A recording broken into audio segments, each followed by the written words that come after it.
We'll start with the various pieces involved in this game and know what their meaning is, by the way of which we can know their names and know how they are being played into the game. So we'll start with the most minor piece in the game, that is called as pawn. So this is called as a pawn. This can move 2 steps or 1 step at the ease and convenience of the player how he is wanting to play. So initially it can move 2 steps, but only after that it can only move 1 step forward. So all these 8 pawns which are positioned over here can move 8 steps. I beg your pardon, can move 2 steps first, then 1 step each. But when they want to kill the opponent's pawn like this, they can either move like 1 step forward like this, or they can kill the opponent's pawn like this. So this is with regards to pawn. This is called as a pawn, or in Hindi as we say sipahi. Okay. So a pawn moves either 2 steps or 1 step. We'll just try and figure out the other piece in the game, that is called as a rook. I'll try to edit the board.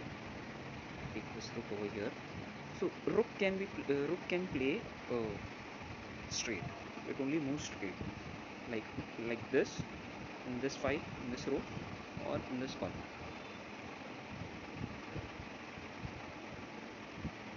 It can move any number of steps, unlike the pawn, which moves only 1 step once it is played twice in the first position, when it is in the initial position.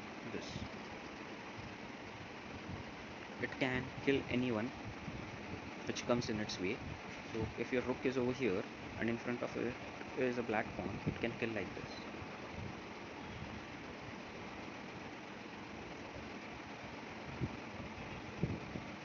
Now we'll go ahead and see what are the other pieces in the game.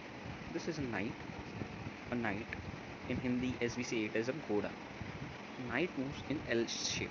1, 2, and L. So it is 2.5. 1, 2, and L.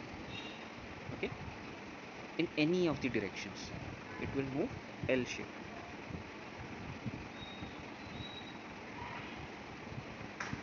It can jump over pieces. So if it is your knight is over here, you have a pawn in front of it, it can jump over this pawn and go over here and L. So it can directly be moved like this. It can jump over someone and it can kill the opponent's pieces. So if your knight is over here and your knight is over here, your opponent's pieces is here, so it can jump over this pawn to take either this or this, either or. The next in the game is a bishop. A bishop is nothing but a camel, as we say call it in Hindi, oont.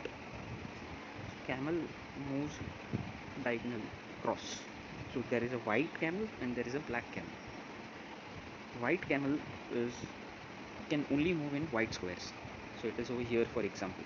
It can be moved here, it can be moved here, it can be moved here. If it is here, it can be moved here, it can be moved here. Any number of steps, but only in cross directions. Black camel. Bishop. It can also be called as a bishop. So it can be moved here, it can be moved here, it can be moved here, in any way, any direction which we want. We come to the queen. We'll go back to the king last. King is the most important piece in the board which we have to work on and which we have to protect it. I'll just take the next piece as queen. So queen is the most important, one of the most important pieces on the complete chessboard in your team, or you can say your army, to kill the opponent's pieces and win the battle. Queen can move in any direction, like cross or straight, any number of points, squares. So unlike like rook, which only moves straight, or unlike bishop, which only moves in a cross diagonal way in their respective squares, queen can move in any direction. The only lack is over here is knight can jump over pieces in L shape and move, whereas queen doesn't have that power. in any game, if a queen is lost, a game is a bit difficult for the person to win over. We have covered pawn, rook, knight, bishop, queen. Now we'll go on to the only and only piece which is pending is king. King is king can move over here, over here, over here, over here, in any direction but one step only. So this is just a basic introduction about what is a chessboard, how many squares are available in this chessboard, what is the main goal in playing, and how can we win this game while playing against the opponent. Thank you. I'll come back with more updates with regards to basic chess openings, how we can play and strategize with regards to the game to win the game. Thank you.